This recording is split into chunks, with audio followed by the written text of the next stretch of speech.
The project is a 25-kilometre long deep tunnel from West London to East London, and it's designed to capture the overflows from the old Victorian sewage system that currently go into the river when there's a major storm in London. The Victorian sewage system was completed by Sir Joseph Bazalgette, another great civil engineer, some 150 years ago.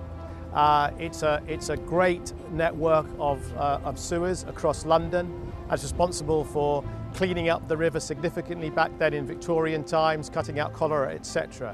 It was built when there were 2 million people living in London, and it was designed for 4 million. Now there's 9 million people living in London, and the sewage system, although it's in very good condition in terms of durability, it's reached its capacity. It's a combined sewer system, which means when it rains, the water from rainfall runoff in a large part of the city goes into the same pipes as the sewage does. Then the system in a big storm overflows, it reaches capacity, and it overflows through a series of combined sewer overflows, which are flap valves in the river wall up and down the tidal Thames.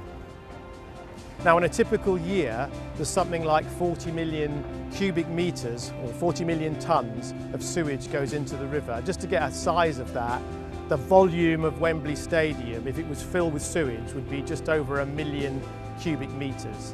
So in a typical year in the past, 40 times worth volume of Wembley Stadium has gone into this river. And that's had the effect of causing problems with fish, ecology, litter, and other health issues that is unacceptable for a modern 21st century city like London. So the solution to that problem is in 3 parts, really. The first part is if you're going to capture all of that sewage, you need to treat it. So 5 of the big London sewage treatment works have been upgraded. Also, one of the major sources of overflows was in the east at Abbey Mills sewage pumping station, which is Bazalgette's so-called Cathedral of Sewage, just south of the Olympic Park in East London. And at that location there's a very, very large overflow into the river where a number of Bazalgette sewers combine before they're pumped up to go down to the sewage treatment works. So at that location there's a deep sewer tunnel, the Lee Tunnel, which is the second part of the equation. And both of those two, the upgrade of the sewage treatment works and the Lee Tunnel, was completed by Thames Water back in 2015. So the final piece of the jigsaw is the Thames Tideway Tunnel. It's a £4.2 billion infrastructure project. It starts in Acton in the west, where it's 30 metres deep, and it falls at about 1 in 800 down to Abbey Mills in the east, where it's 66 metres deep. It's 7.2 metres internal diameter when it's finished. That's big enough to drive 3 double-decker buses through it. So you see behind me a jack-up barge working on the preliminary works here.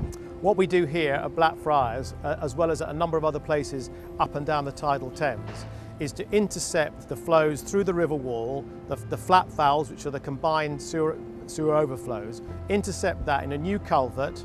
We then take those flows down the culvert and into a drop shaft, which drops the flows between 30 and 60 metres down into the deep tunnel below. We're very keen on this project to leave a legacy behind, and one of the things we want to do is to make sure we are training and supporting the next generation of civil engineers on the project, and also other groups as well. So we have a target for ourselves as Tideway, the client, and also for our contractors building the project, that 1 in 50 people on the project at any one time must be an apprentice. And that means over the life of the project that 250 to 400 new apprentices will be formed. We also have targets for the employment of ex-offenders, so that people coming from that disadvantaged part of society have a chance to break out of that into a new career in construction. And we also have targets within Tideway for ensuring that we have a 50-50 male-female gender split of our client operations by the end of the project.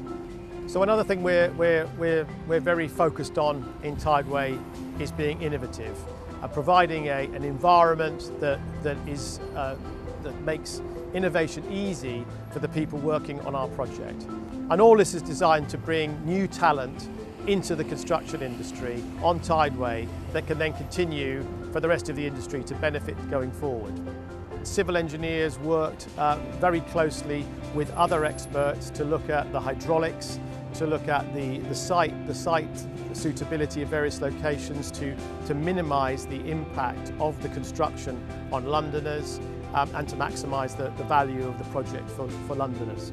For me, the Thames Tideway Tunnel is an opportunity and a privilege for me to contribute something to really changing the environment in one of the world's greatest cities, my hometown and home for 10, moving on to 12 million people. Some of those young people now who are in school or in college or even very young, really this is an opportunity, this profession, to get involved in building something and improving the environment for the future. It's been really rewarding for me, and I know it can be rewarding for everybody who comes into it. It's a fantastic opportunity to change things for the good.